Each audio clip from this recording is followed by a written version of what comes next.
you're serious about doing well in your A-levels, this is everything that you are going to do this summer. Everything I believe helped me get those 5A stars. If you are trying to get good grades, be sure to save this video for later. Number 1, review. Whether you're going into year 13 or year 12, you need to be doing some sort of review. Because if you haven't touched a book in months, jumping back into academics may overwhelm you. For example, if you're doing A-level math in those weeks in the run-up to starting your A-levels, maybe consider reviewing some of that GCSE content that you found hard. The first couple of weeks will ease you back into it, but just a little refresher. And I'm not saying study all summer long. If you're starting year 13, make sure you're going over anything that you did not get last year and just making sure you understand it, because the way in which A-levels work is you build sort of a foundation of knowledge that you build upon. And if you do not have that solid, there's no way you will excel in your exams. Next, you need to get organized, decide on an organization system and stick to it.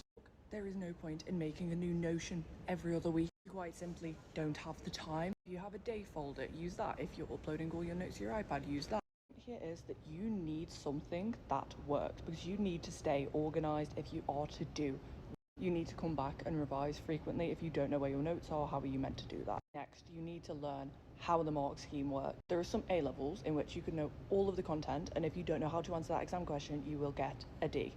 Economics is one of them. Spend a bit of time dissecting the mark scheme and trying to get your head around how marks are allocated. Try to get your head around how top students are structuring their answers, how are marks allocated in terms of AO1, AO2. This is particularly important for essay-based subjects or just extended answer questions even within STEM. You are reviewing content from last year that you weren't very comfortable with, because honestly there's no point in reviewing things if you're really happy with it. Be sure to be applying your knowledge to exam questions, because there's no point in knowing any of the content if you can't get the marks in the exam. You have time now to go over examiners' reports, to go through mark schemes, to watch YouTube videos about how to structure a good answer. You have time to make revision resources that you can come back to and use when you're sitting your actual exams. If you're going into A-levels, you have time to try out the summer work from a few different subjects to make sure you're doing what you actually enjoy. Not teaching yourself the specification, but just having a firm grasp on what you're about to learn over the next 2 years. If you found this video helpful, be sure to follow for more daily study tips.